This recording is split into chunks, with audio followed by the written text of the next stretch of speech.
आज के मेरे नए वीडियो में आप सभी का एक बार फिर से स्वागत है। तो वीडियो को आगे बढ़ाने से पहले मैं आपको ये बताना चाहती हूँ कि मेरे इस चैनल को सब्सक्राइब कर लो, बेल आइकन को प्रेस कर दो, वीडियो को लाइक कर दो, छोटा सा प्यारा सा कमेंट कर दो। तो ये वीडियो जो है कक्षा 10वीं के छात्र छात्राओं के लिए है, जिसमें मैं अर्धवार्षिक के परीक्षा में संबंधित आने वाले प्रश्न जो हैं उसके बारे में बताऊँगी। तो जैसे कि ये आपका परीक्षा जो है 3 घंटे का रहेगा और टोटल 75 मार्क्स का आपका एग्ज़ाम रहेगा, जिसमें सबसे पहला क्वेश्चन खंड आ में देखने को मिलता है। सही विकल्प चुनिए, जिसमें पहला है डायनासोर युग में नहीं था, ये बताना है। यहाँ पर ऑप्शन दिया गया है। और सकीना के पेट में अम्लीयता होने के कारण जलन होने लगी, उससे आवश्यकता थी, ये बताना है। और ताप का ऐसा ही मात्रक, ये बताना है। जैविक घटक कहा जाता है किसको, ये बताना है। निम्नलिखित ग्रंथि को मास्टर ग्रंथि कहा जाता है, ये बताना है। क्रांतिक कोण का मान क्या है, ये बताना है। जिस प्रकार आप ये नीचे क्वेश्चन 10वां बोल रहे हैं, कोशिका विभाजन को प्रेरित करने वाले पादप हार्मोन को बताना है।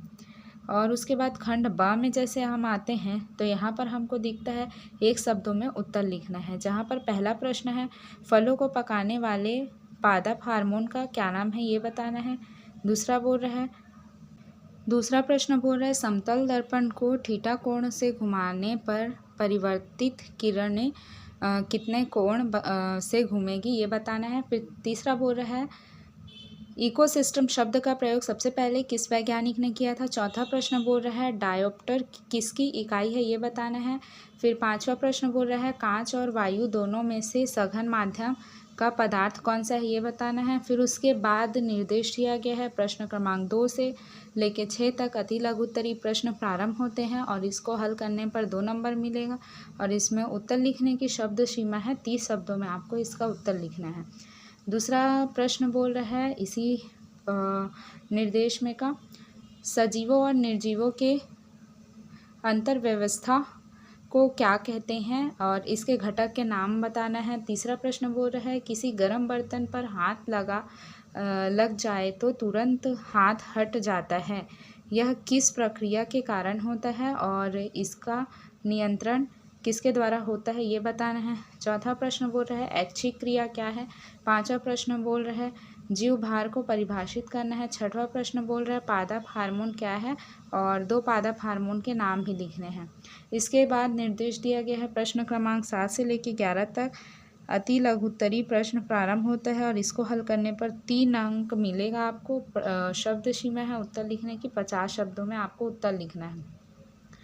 प्रश्न 7वां बोल रहा है सजाति तथा मृतोपजीवी लक्षणों को उदाहरण सहित बताना है आपको।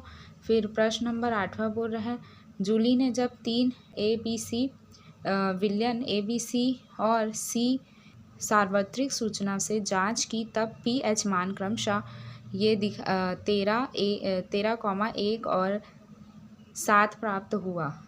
इस आधार पर बताइए कि कौन सा विलय है, प्रबल अम्लीय, उदासीन, प्रबल क्षारीय है, ये बताना है।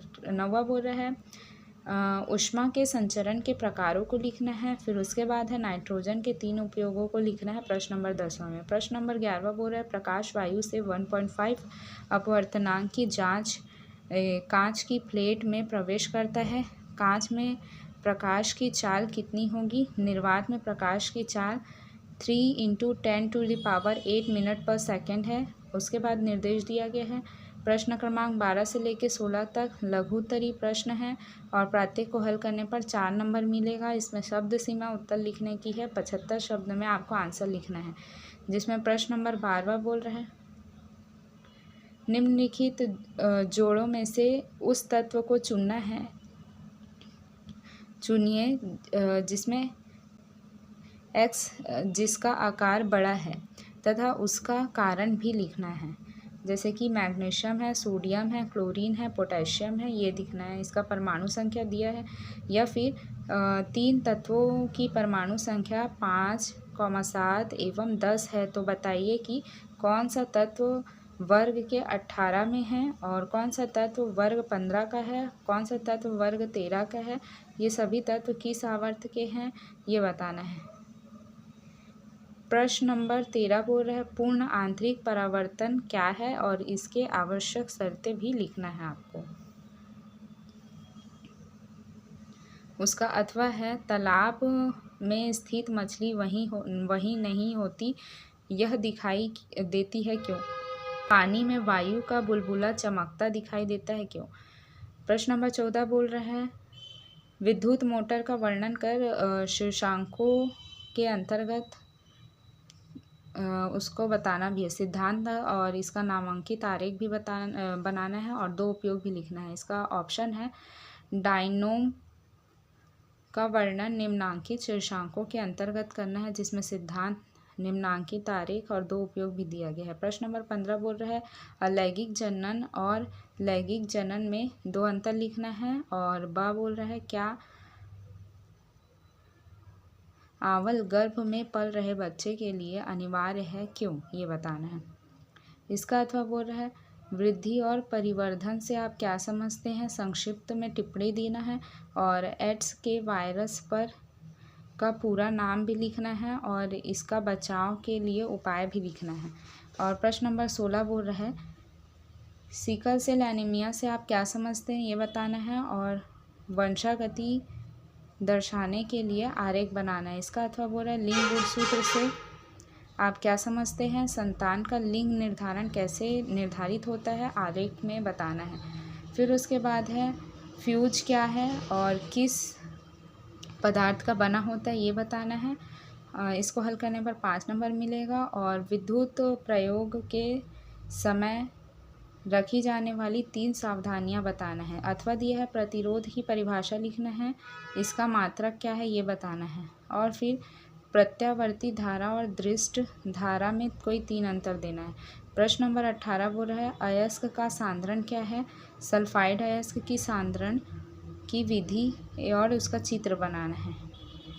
फिर उसके बाद है गैंग क्या है, हेमेटाइट अयस्क का सांद्रण इसकी विधि और नामांकित चित्र बनाना है।